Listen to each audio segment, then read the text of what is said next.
Hello, So good everyone. afternoon. Oh, sorry. Oh, Go ahead. I'll start. Okay. Hello, everyone. Welcome to today's webinar, Contact Tracing, What's Alcohol Got to Do with It?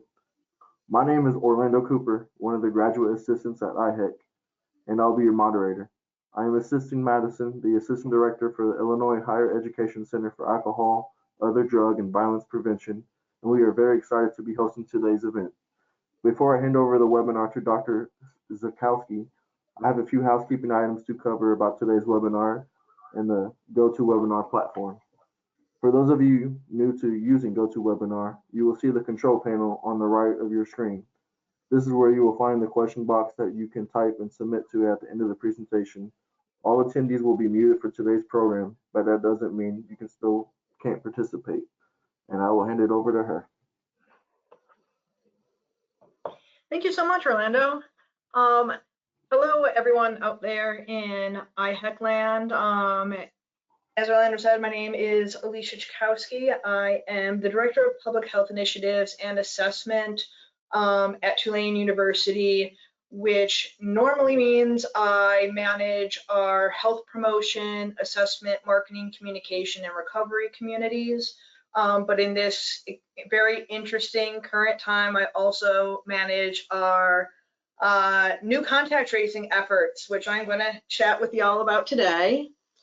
And I also big fan of IHEC. Prior to, or 2 jobs ago, I was at Northern Illinois University, and I am an alum of their education program.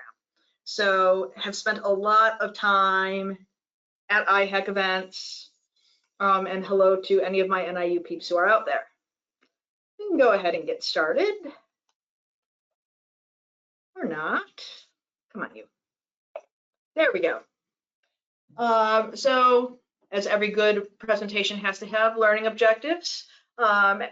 This is what you will hopefully learn by the end of today, how to define contact tracing. I'll be describing how we at Tulane implemented, well, really planned and implemented our contact tracing program. And we'll discuss a little bit about how alcohol actually plays a role in contact tracing efforts. You may be surprised that it does. You may have gotten the sense from the title of my presentation that I like humor. It's been a kind of a crazy year, so I try to infuse humor, memes, things that are going to make people smile into pretty much most of what I do, because again, we've gone through a lot. These are serious topics, but we can have a little fun with it too. I'm also a really big fan of Star Wars. So what is contact tracing to begin with? So contact tracing has been around for years. Obviously with COVID, we are hearing a lot more about it now, but it has been used as a public health practice in combating Ebola, the HIV epidemic. So this is a strategy that has been used for a very long time. But for the purposes of this presentation, obviously, we'll be talking very specifically about COVID-19. So it really is a method to help protect the community, because it's letting people know, one, that they have COVID. It's also then letting people know that they may have been exposed to COVID and therefore could develop the virus. It may be helping close contacts get tested, especially if they're experiencing symptoms. And most importantly, it's asking people to self-isolate if they have COVID, or to self-quarantine if they are a close contact. And I'm going to get into all of this in much more detail and how we implemented this in the upcoming slides. But first of all, I thought it would be helpful to talk a little bit how we got here, or really how I got here.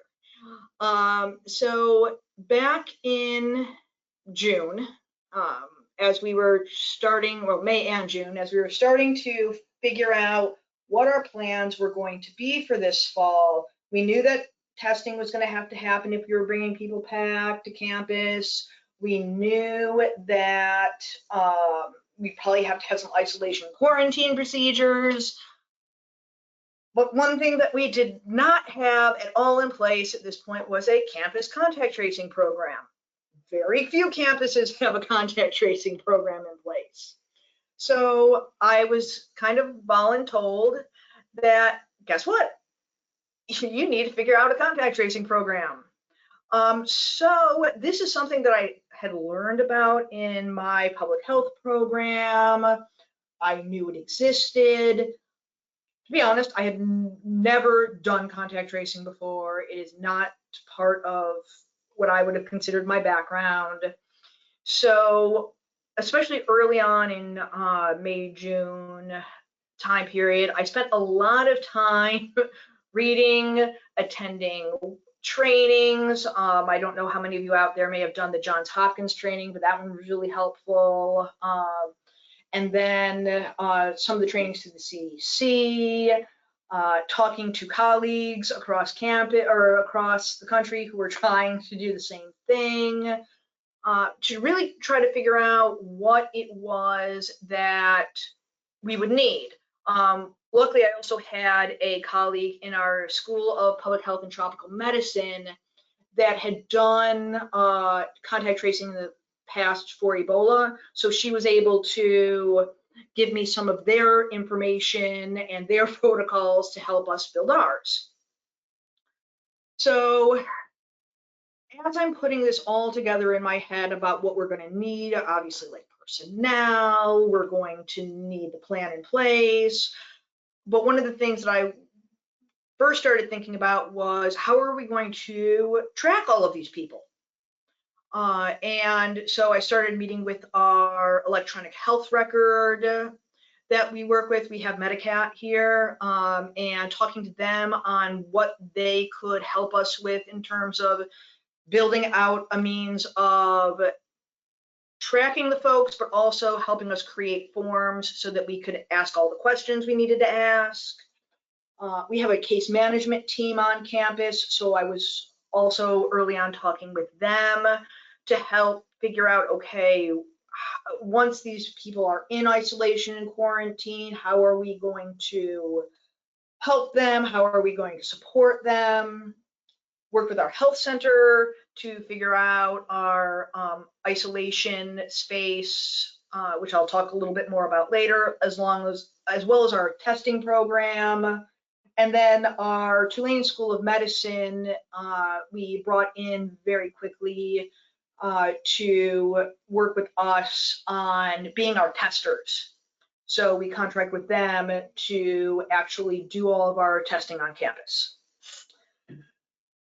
After talking with lots of people, meeting with lots of people, and trying to figure out the protocols for our testing program, then I really kind of went through and developed a protocol for us, a step-by-step plan for reaching out to people, created a form for us to fill out, to have all that information that contact tracers need, and all the forms that we were going to fill out for both cases and for contacts, and our plan for how we're going to get them into our case management system,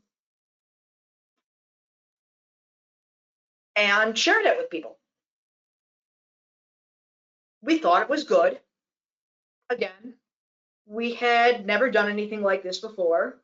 So come August, when our students started arriving back on campus, we started putting everything into place. At that time, I was the only person really doing contact tracing, so it was relatively easy for me to manage. I was figuring out quickly, though, some of our forms weren't quite right. Questions we were asking may not make as much sense as others. So we were tweaking things along the way. As we added more contact tracers, and I'll tell you more about our team in a bit, and really started implementing our full protocol, we realized, okay, there's a lot that we need to change. So between August and September, we revamped almost the entire protocol. A lot of evaluation and assessment was going on a daily basis, as well as new guidelines were coming out from the CDC. So it just kind of created this process that we just needed to change pretty quickly and somewhat regularly. And I will say, it was not just me doing this work. I do have our data health analyst here. Her name's Ellie Kreiner. She's great, and she's kind of been my second in command when it comes to contact tracing. And she kind of helped me work through a lot of our policies, protocols, our work with our electronic health record during kind of this August, September through now phase. By October, things have been going really well. Our EHR forms have really worked out. We have a really good tracking tool. We have protocols to get people into our different spaces and to our case management team. So our biggest changes really now come when changes are made from the CDC, and if anybody's kind of been watching the news lately, you've probably seen that there's been some changes. So actually this morning I was changing my slides for this because some of my information is now out of date.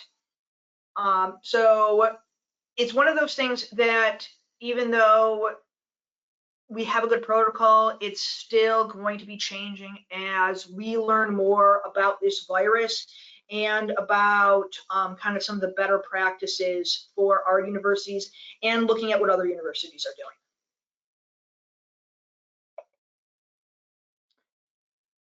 So I'll tell you a little bit more about our contact tracing program, or our testing and contact tracing program. So we have 3 types of testing on campus.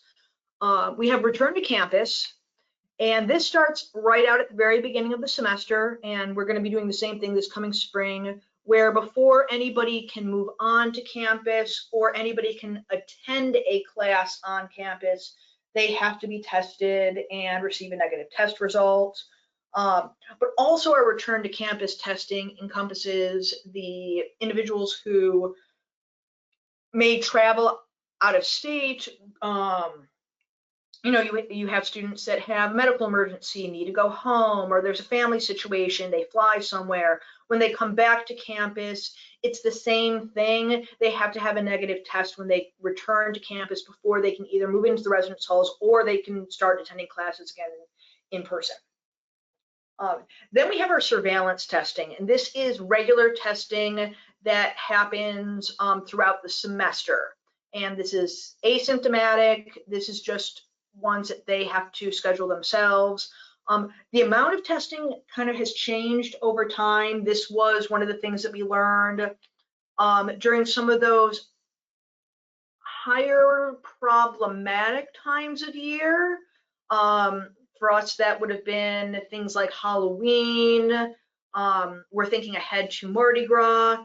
So honestly, those same times where people are going to be consuming a lot of alcohol are probably going to be our potential problematic times when it comes to COVID. We increased the amount of surveillance testing. So we went from our students, specifically our undergraduate students, doing 1 test a week to they were doing 2 tests a week. And then we also do surveillance testing for our faculty and staff. And depending on where you work is how often you're getting your surveillance testing done. You're more front lines, you're more likely to get exposed, you're going to get tested a little more often. So that, again, changes a little bit.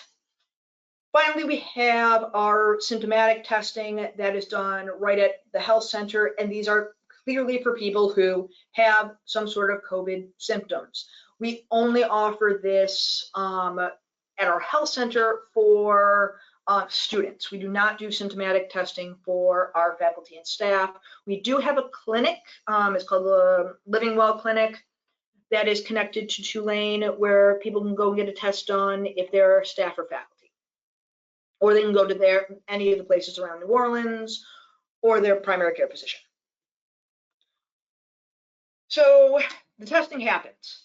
Now our contact tracing protocol, we have our contact tracers, all of it is done via phone, except for, this is a new one for us that we've recently figured out in probably the last few weeks. Some of our international students don't have phones that have local numbers or US numbers, they have international. So we have actually employed some Zoom for contact tracing on top of our typical phone calls. And we reach out to both cases and contacts. We do contact tracing for students, faculty, staff. Basically, anybody who is affiliated with the university, we contact trace.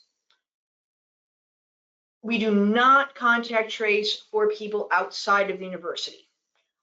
But it does not mean they're not going to get called by a contact tracer. It's not just not going to be a member of my team. We also work with the Louisiana Department of Health. So any positive test results from us, they get as well. So they're going to do contact tracing with the positive individual and get names for anybody, both that's Tulane affiliated and outside of Tulane. We just don't have the capacity to do beyond Tulane.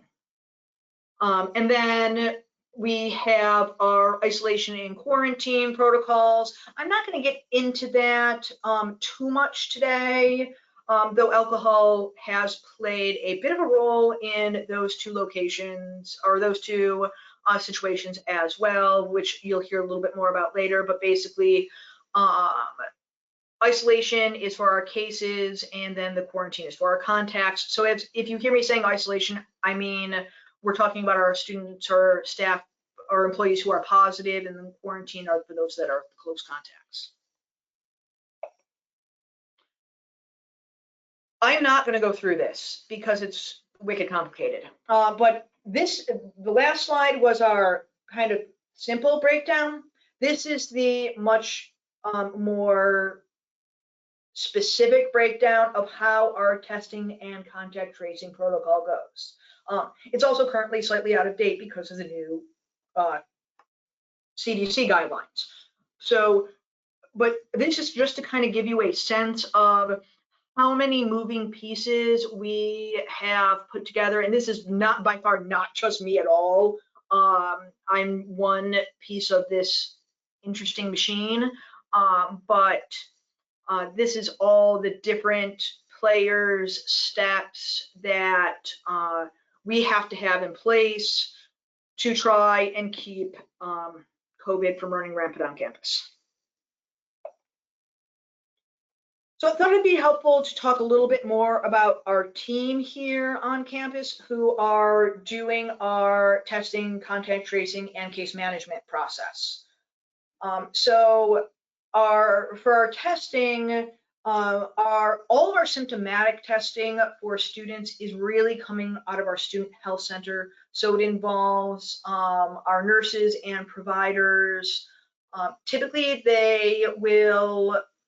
We have a process for getting our students who are symptomatic scheduled, where they're actually met right outside and or right inside the door and swabbed, and then the test is sent off. That way we are minimizing contact with possible positive people and both our staff and the rest of the student body.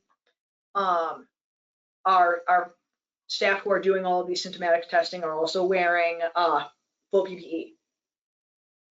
Our School of Medicine are the groups that are doing the surveillance testing, and we have multiple surveillance testing locations set up on campus.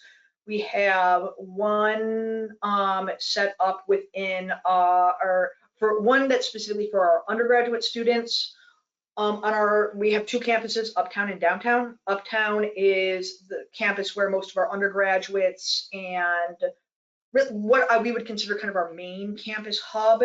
Our downtown campus is our mostly graduate students, our social work school, public health, tropical medicine, School of Medicine. So much more graduate student and staff downtown. Give you a little background. So we have 2 locations in our Uptown campus, one that's specifically for undergraduate students and a second one that is for our graduate students and our faculty and staff. And then we have one downtown that is for anyone, because we have fewer folks downtown, so anybody can use that one. And they are open 7 days a week. And basically you use the patient portal, go online, schedule a time. Everybody gets a little ping to their email telling them, congratulations, it's now time to sign up for another COVID test. So then our contact tracing team. So when we first started, we honestly didn't know, again, how many people we were going to need. So started out with getting most of my health promotion staff trained to do contact tracing. They kind of become my backup team, so that they can also then go back to doing their normal health promotion jobs. We were able to hire 4 new staff members whose sole jobs on campus are contact tracing. This is what they do all the time.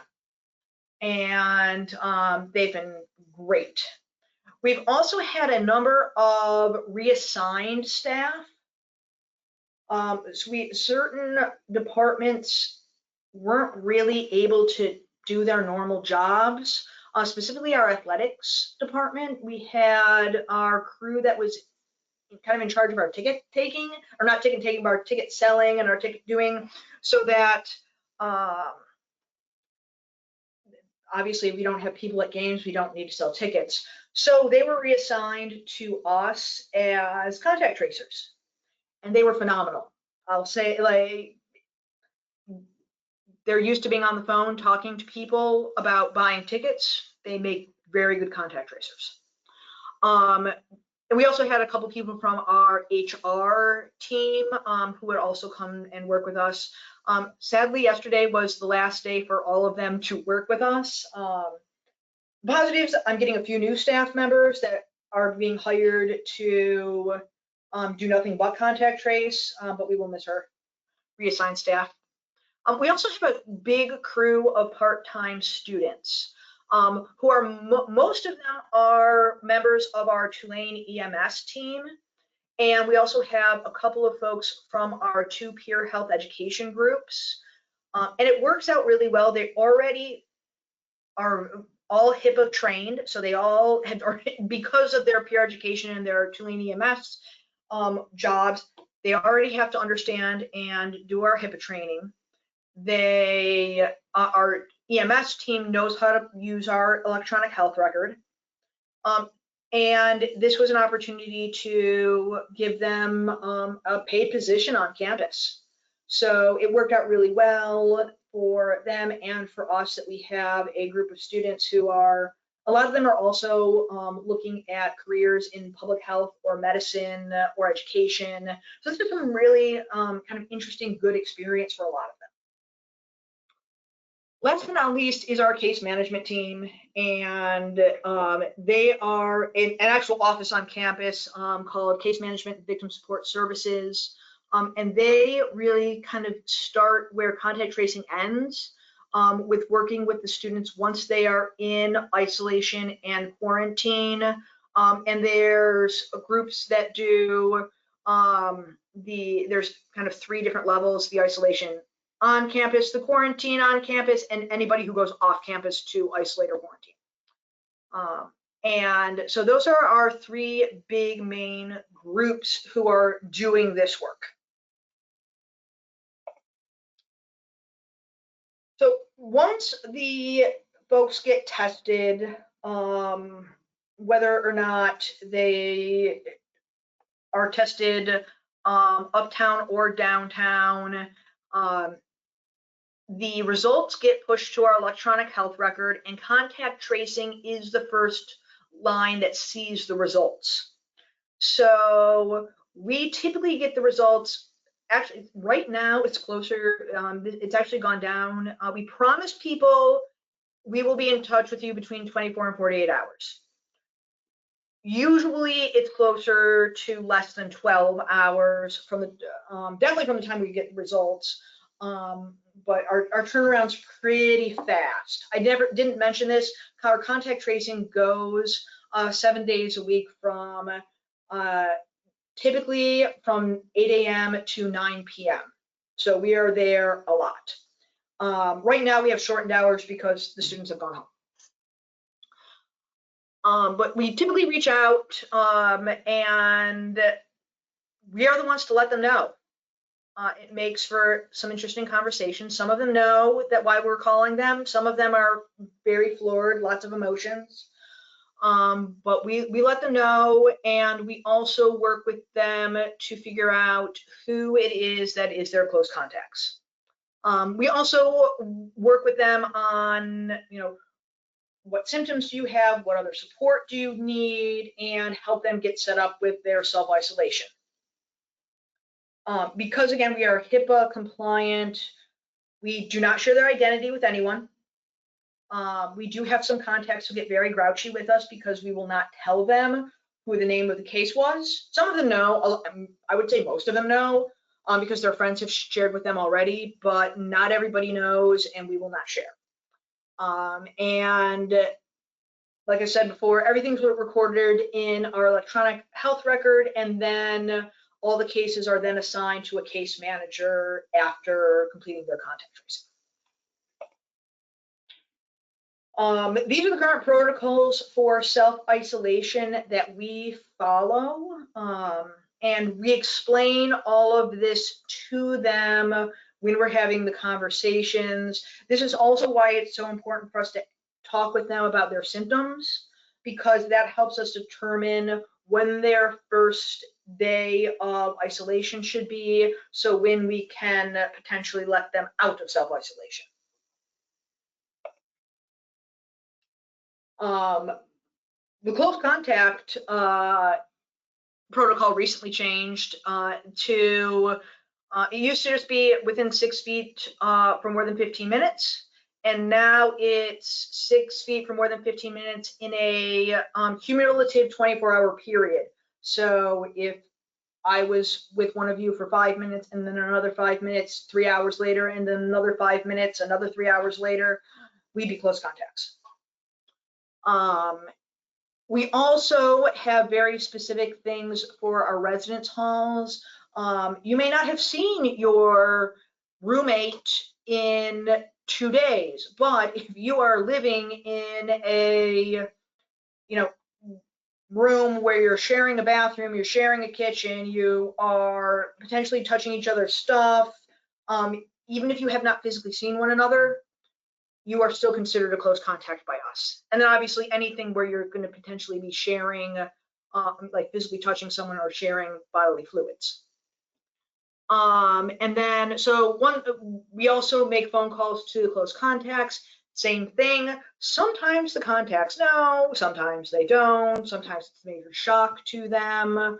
But we work with them to get them into quarantine. We also check with them and see if they have any symptoms and assist them in getting to testing if necessary. And then assign them to a case manager. And these are the quarantine protocols we currently follow right now because of the updated guidelines that came out about 2 days ago now. We're still working through those with our School of Medicine and my medical director to figure out exactly what we want to do for our quarantine period. So currently our folks are still quarantining for 14 days, but it will likely shorten to follow those new guidelines. We have multiple quarantine locations. We work with a, on campus, we have an isolation residence hall. We took one of our residence halls offline for this year, hopefully just this year, we'll see what happens. And it's basically an isolation hall. We have nurses there 24/7. Their meals get brought to them. They basically move in for 10 days and hang out in that residence hall for 10 days. They may have roommates, they may share a bathroom, but there's only people who are COVID positive in this building. None of our close contacts are housed there. We also, in case we run out of space in the residence hall, we do contract with a local hotel that will also allow us to house any overflow. We did have to bring the hotel online once this semester. My goal is always not to have to do that. And then our Tulane sponsored quarantine site is also a local hotel, a different local hotel. That's staffed by our case management team, and students can stay there. That keeps them in a different space than our students who are COVID positive, which then helps with potential of getting sick. It also, we also offer testing there. And last but not least, some of our students choose to go off campus. If you look at Airbnb's policy, it says we do not want people isolating, quarantining in our spaces. But a lot of people who work for Airbnb or rent their houses for Airbnb may be doing that. Some of our students go home. For those who live close by, they'll just drive to their parents' house. Or if they have other friends or family who live off campus. And last but not least, discharge. This is the happy part of our job where we get to send them on their way. So 48 hours prior to their discharge, case management checks in with them, lets them know, hey, your discharge is coming up. Here are your directions. Then 24 hours in advance, contact tracing follows up with them. Also checks in on their symptoms to see if their isolation may need to be extended. And then on the day of, we go into the electronic health record and complete their discharge.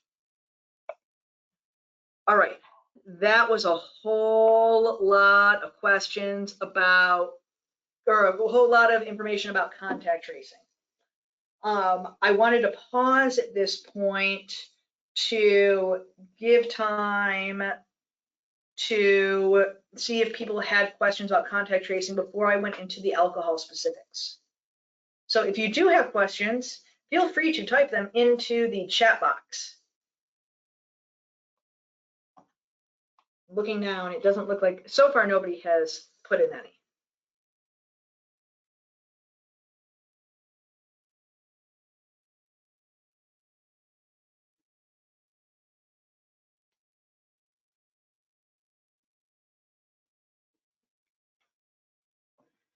All right, I'm not seeing anything.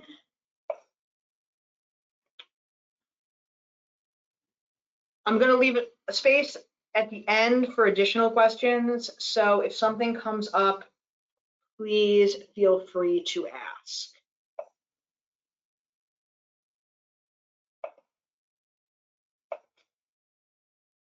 So that was a whole lot on contact tracing. You may be thinking to yourself, okay, what the heck does alcohol have to do with any of this, and why am I talking to IHEC about this? I'll start with a little background context for you all. Alcohol plays a role in a lot at Tulane, as it does in many colleges and universities, because a lot of places do have a bit of an alcohol culture.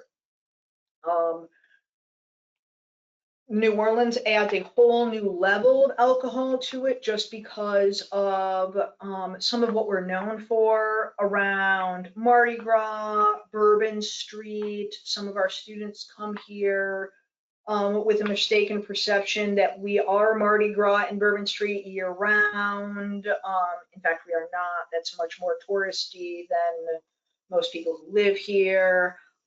So immediately upon our conversations starting around, especially our isolation and quarantine spaces, alcohol played a role in when we were designing our protocols and policies for those locations. So even though the residence hall for isolation is right on campus, the two hotels that we contract with are off campus. So, but by virtue of our contracting with them, they are actually considered part of Tulane University.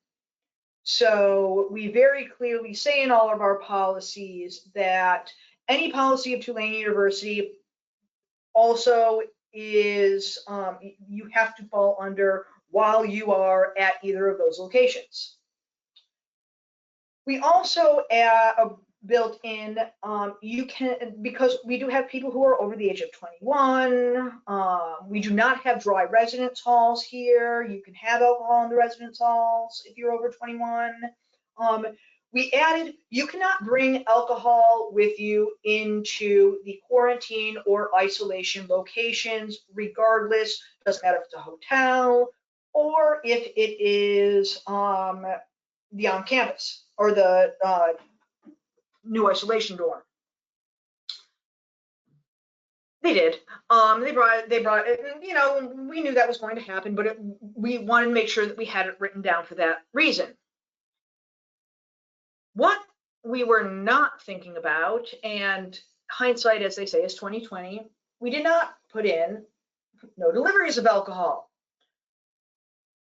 Initially, it's there now. And we have had, at the beginning, people getting, because you can get alcohol delivered in New Orleans, people were trying to get alcohol delivered to them, or they're having their friends drop it off in bags of other things. So we have clearly added as well, no deliveries of alcohol to any of the isolation or quarantine locations. Similarly, no other drugs, and that includes vape and tobacco products, because we are a tobacco-free university in any of the campus-sponsored isolation or quarantine locations.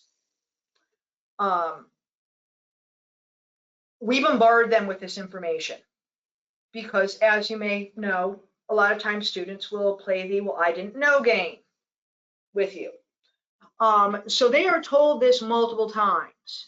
Our contact tracing team, it knows all of these things, and they verbally share this information when they are on the phone with the students. Upon the completion of the phone call, we immediately send the students an email that reiterates the information that we talk. I mean, and it's not just about alcohol and other drugs, it's all of the like the information that they need to know, important contact numbers, that kind of stuff as well, is in this email. So they get all of that written again. And then when they arrive at the isolation or quarantine location, they now receive a little welcome packet. It used to just be one piece of paper. Now our health promotion crew has actually started doing to help with some of the mental health things. They've worked on creating some really cool, like, welcome de-stress packets. So that information is in that little packet as well. So they are really getting those. Has it stopped all the behavior? No. We have had issues where people have been caught with alcohol at basically all of our locations, but our hope is that if we can get the more information we can give to them, the less likely they are to do it. It's not a perfect science. And again, if they do get caught, there is a student conduct referral for the alcohol and other drugs. We also do share with them that, you know, if you're sick, so this is especially for our students who have actually been diagnosed with COVID. Alcohol, as many of you may know, is really not going to help you in your healing process or in feeling better. So it's not just the policy, it's also that we want people to heal, get better faster. So that's the policy side of how alcohol plays a role in contact tracing. The other part where we've really seen alcohol kind of play a bigger role is specifically when we're asking them about close contacts. I'm going to go into each of these in more detail, but the lowered inhibitions, if they're out and having a good time, and the next day they get a call saying you are COVID positive, we then find out that oftentimes they have a lot more close contacts, and their contacts may be closer, i.e. People having sexual relations with others while under the influence and then finding out later that they're COVID positive. Memory issues, that one is probably not as big of a surprise. They can't remember where they were, who they were with, and a lot of concerns about getting in trouble with the university.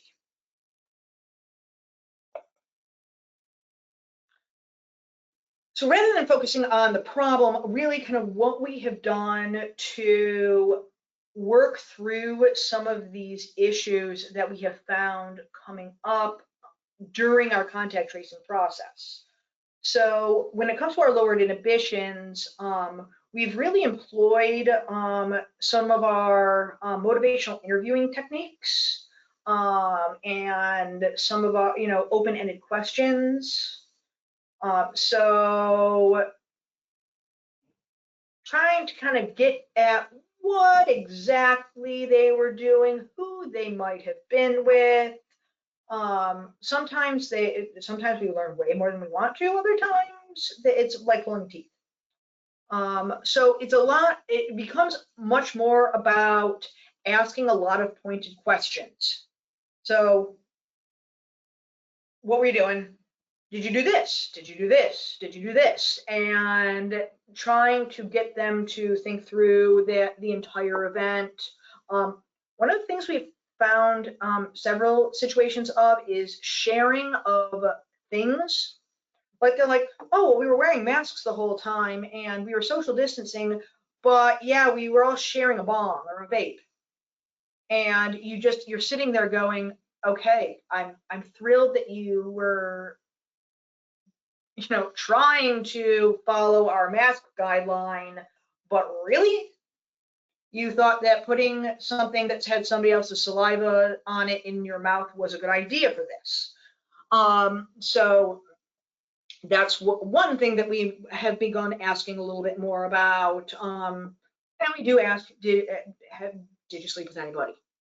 Because that is another area where we know lower inhibitions, more likely to happen.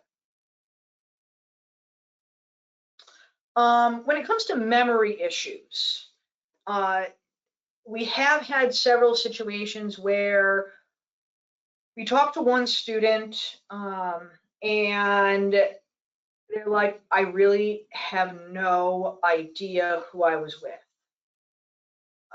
Classic signs of browning out, graying out, or even blacking out, where they either just remember those bits and pieces or they remember nothing from the evening. So then we work with them and we have done, okay, let's pull your phone out. Are there any text messages with people? Did you take any pictures last night? Did you take any videos that might show you who you were with? Try having a conversation with some of your friends. and seeing what's on their phones. We have had several cases where it has been multiple phone calls back and forth with different parties that are part of a specific situation, both for the case, and we're not still not sharing the case's name, but once the contacts are all aware of each other and they're all calling us, and we kind of are talking through the entire situation, where we've had contacts helping us figure out who the case was a close contact with. So it really does kind of end up being a little bit of detective work, and building a lot of patience with the students and with ourselves, and using whatever tools we have via social media and phones. This has been our best way of working through some of these memory issues that we've had with people.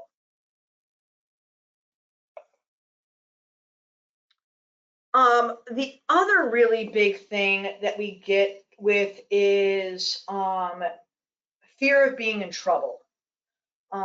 We do have an amnesty policy at Tulane, so you will not get, quote unquote, a sanction for, you won't get in trouble for underage drinking or drinking to excess, as long as you didn't break any other campus policies. You may get an educational sanction. For here, it's basics. But it's something that when I started the process, I never thought to make sure contact tracers knew that we had an amnesty policy. Some of them already knew it because obviously our health promotion team knows it and our student workers know it, but for our athletics team and for our new employees, they were not aware. So it's something that I've now built into their training, is to explain this to them so that if they get either case or contact who are afraid of being truthful with us, because alcohol was involved, we say, you're not going to get in trouble for underage drinking. The other thing that we share with them is that we're HIPAA covered. We can't share anything with anyone.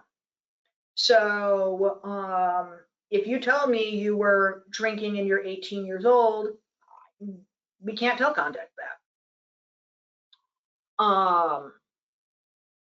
However, one of the things that we do sometimes get students, and this is less about the fear of getting in trouble and more just about not wanting to be completely honest with us, where they're like, yes, I went here and here and here, but I have 0 contacts. Really? Or you just know, and we've gotten really good at figuring out when they're starting to lie to us. We do get to the point where sometimes we have to say to people, okay, if you're going to lie to our contact tracers and we find out eventually that you actually had 15 contacts, and we did one day have a person who went from, I think it was, they had 2 contacts, and through talking to them and through going through all of these additional questions and working with them for a very long period of time, they had 18. And it did get to the point where we were just like, look, you need to tell us the truth.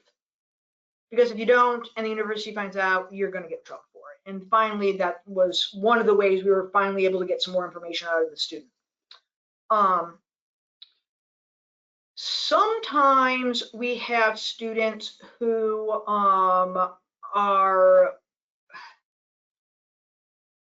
they know of somebody who is a close contact, but the case lied, or the case lied, or the contact lying to us. We do have what's called our COVID reporting form, which is an anonymous, if you want it to be, you can also put your name on it, form that goes to myself, to our contact tracing email, to our medical director, our director of case management, and a bunch of other folks on campus, where you can either say, hey, I tested positive off campus doing a rapid test. Here's my results. You can do something like, I think I'm a close contact. I want to talk to a contact tracer. Or you can actually report and say, so-and-so is a close contact. They lied to contact tracing. You need to follow up with them. And that has actually helped us track down people who either weren't named by the case or who have been trying to finagle themselves out of being a close contact. This one's not as much about alcohol, but it often plays into alcohol because a lot of times the reason people are afraid to report their friends is because the reason they were all close contacts is because they were all partying together. And typically that involved the alcohol. Excuse me. So when we, one of the things that I wanted to also share with you is as we've kind of gone through this, is we've done some additional training for our contact tracers. So initially, we have them do the Johns Hopkins contact tracer training. Obviously, they have to do our HIPAA training. Our human resources here has a customer service training. So we have them do that because it's all phone calls. And then there's a couple other ones that they have to do as part of our Campus Health AAAHC accreditation. So we have a bloodborne pathogen one, an OSHA training. They have to do all of those. However, we realized that there's other training that they needed, and we've either done it throughout or we're actually doing some continuing education starting next week, where we're going to be doing some additional trainings for them. So things like motivational interviewing, while it's not, we may not use all of the techniques, there are definitely times, especially when you have a student who is crying, who is upset, or who's angry, using some of that MI language or those techniques can really be helpful. We're also having them do some more trainings with our medical director to learn a little bit more about the clinical side of things, including our testing and our treatment for students who are here.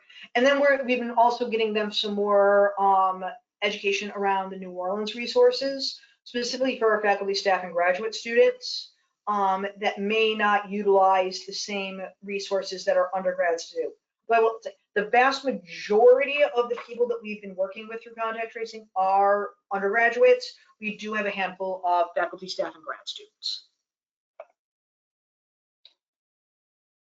The other thing, and this is more from our health promotion team rather than out of contact tracing, is talking a little bit more about what education can we do to help maybe prevent or get students thinking about alcohol and COVID in different ways. So especially around the decision making and the memory, having information in some of our workshops, on some of our social media posts, around how alcohol can actually potentially make you more susceptible to becoming a close contact, how it can make it more difficult for you to remember who you were with in case you do need to get contact traced, make it more likely for you to share drinks, vapes, and bongs. And also we're doing some more conversations around why that's a bad idea. I mean, beyond COVID, why that's a bad idea. And then some more education, and this is less out of our health promotion team, but we've been having some conversation with some of our providers in our health center about, when you're having those conversations with a student who has tested positive, why drinking during this time, even if you're one of those people who is asymptomatic, might not be a good idea. And then also COVID and sex, both when you're thinking about alcohol and lowered inhibitions, but then also thinking about how that's a really great way to transmit it to somebody else. All right, friends. I have thrown a ton of information to you in the past hour. What questions, queries do you have for me? I wanted to point out that there are questions in the question panel. Oh, there are.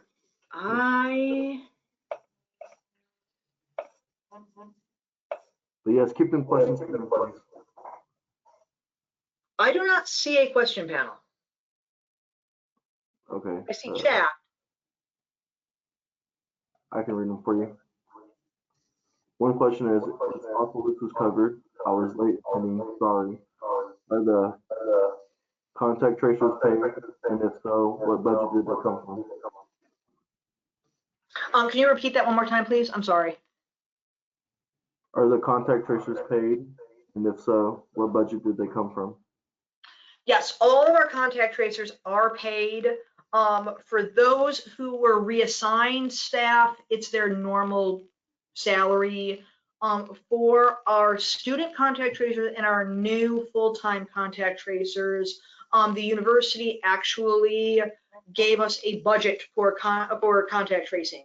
I worked early on with my boss, who's the associate vice president or assistant vice president of campus health, to create a budget proposal on kind of what we would need, and the university agreed to fund it, because if not, and we also put in there, like, if not, we'll basically would have had to take health promotion offline to do contact tracing. And they did not want that to happen, so we were able to justify the budget, and given the number of phone calls we do and the number of hours we work, we've definitely been able to justify the expense. Okay. Next question is, how do you deal with HIPAA and sending emails around tracing and releasing people from quarantine isolation? So it's all coming from, or some of the emails are coming from our electronic health record. So it's within their patient portal. So that part makes it very easy for us in terms of sending messages directly to the students. We are also, so that is one thing.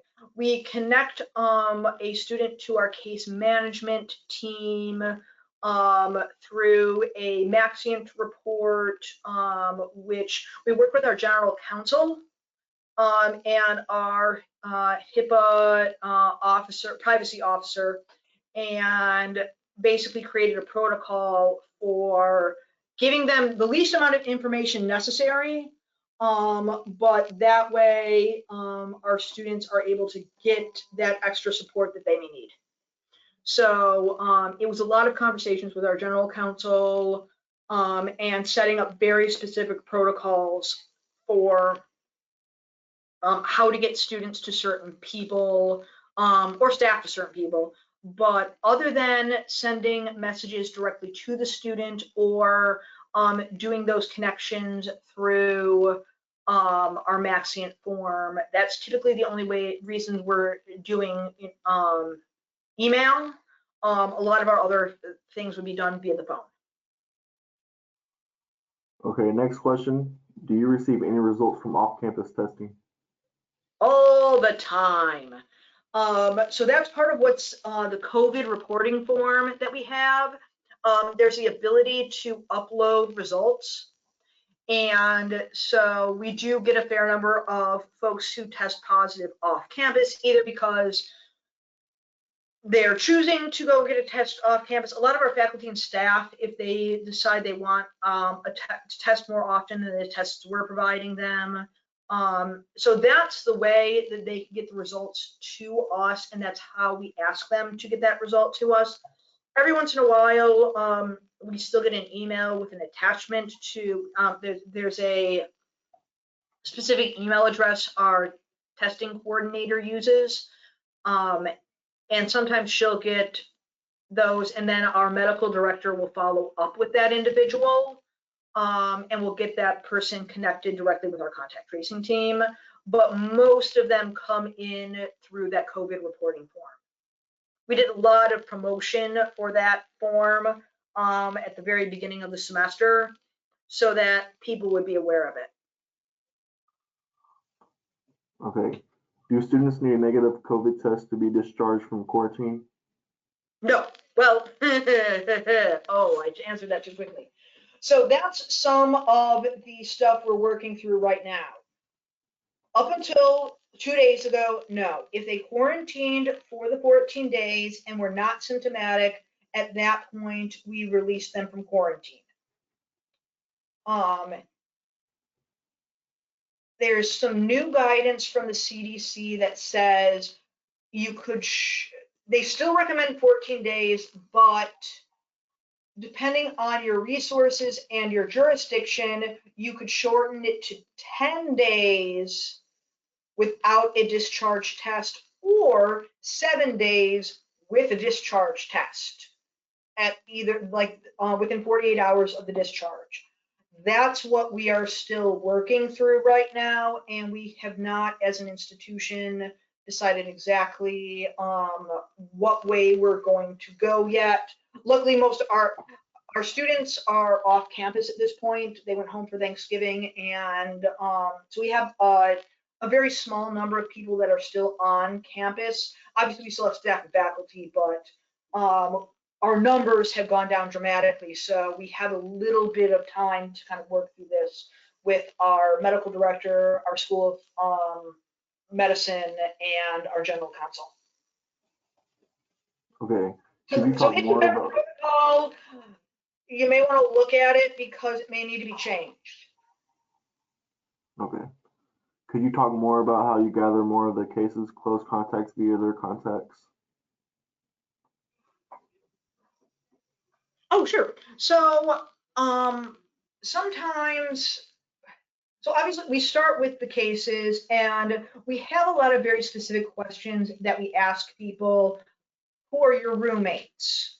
Who have you eaten with, in the last 48 hours, assuming that it's 48 hours ago when they would have been their contagious period. Who have you eaten meals with? Who have you hung out with? We go through all of those types of questions for them. Are you in a relationship with anybody? Have you seen that person? Trying to really get at any of those individuals. Sometimes, again, when we have our people who are can't remember everything, or can't remember anything, or may not be 100% truthful with us. Once if we're on the phone with the contacts, we will sometimes, we don't ask them specifically, who are you with? We don't get the contacts of the contacts, but a lot of the time, they'll start naming other people they were with because everybody, they're all aware. We know their entire friend group. We won't share any of the names with them. But sometimes just through talking with them, and we will ask, okay, so who the person you were in close contact with. Can you tell us a little bit about what that interaction was like? What were you doing, and who else was there? That's our method of, is there anybody that we missed talking to the case that maybe a contact is aware of that we may also need to talk to? So we do a lot of probing questions. We have a script but at the same time, we go off the script a lot to get at the situation specific questions on who they were with and what they were doing. Okay. Are the educational components done in a more passive way? For example, social media, posters, or TV ads, or are they delivered in person? For example, one-on-one or interactions? Yes, to all of the above. So at the beginning of the semester, when students were coming through the arrival center, all of them met one-on-one with an educator for, this was part of my health promotions team's job at the arrival center, for about a 10-minute just kind of COVID education moment. What's campus going to be like? So that one was very much in person. They also had to watch a video prior to coming back to campus. So that was some asynchronous learning that we did. That was a short video that we produced. We also did one for the parents so that they would get that same information. We're doing the same thing for the spring, by the way. Then we have incorporated some COVID information into some of our workshops that our peer educators do. All of those were really done virtually this year or this fall because of our guidelines in our different classrooms. They may not have been able to attend an in-person class because that would have put the room at overcapacity. So most of those were done virtually this year. We do a thing called the Stall Street Journal, and that goes up in some of in our student center, our dining hall, which is open in the bathrooms, and then in our residence halls. And it's on the back of the bathroom stall, and that had COVID education in it this year. We have a very robust social media campaign that we've been doing throughout the year.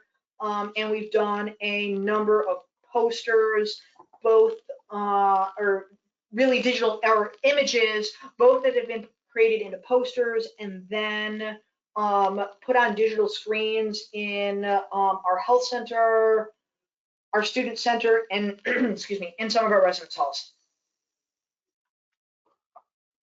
Okay. Those seem to be the last questions as of right now. Excellent. Well, I just realized I forgot to add my email to this slide, which is my oversight. I apologize. So I am putting in the chat my email address. So hopefully you'll be able to see it. If not, contact IHEC. They know how to get to me.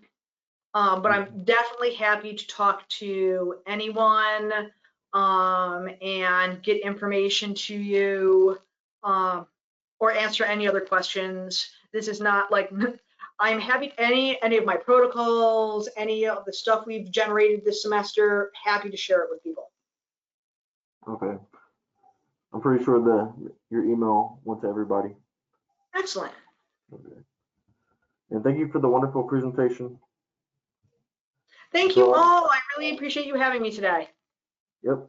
And for all the attendees that attended, please keep an eye out for an email for GoToWebinar that will come about an hour after the program. The email will have a link for you to fill out an evaluation. This evaluation will really help us with the planning for future events. Certificates will be issued within 7 to 10 business days from the webinar, and we will have the webinar available to view on the IHEC website. Thank you.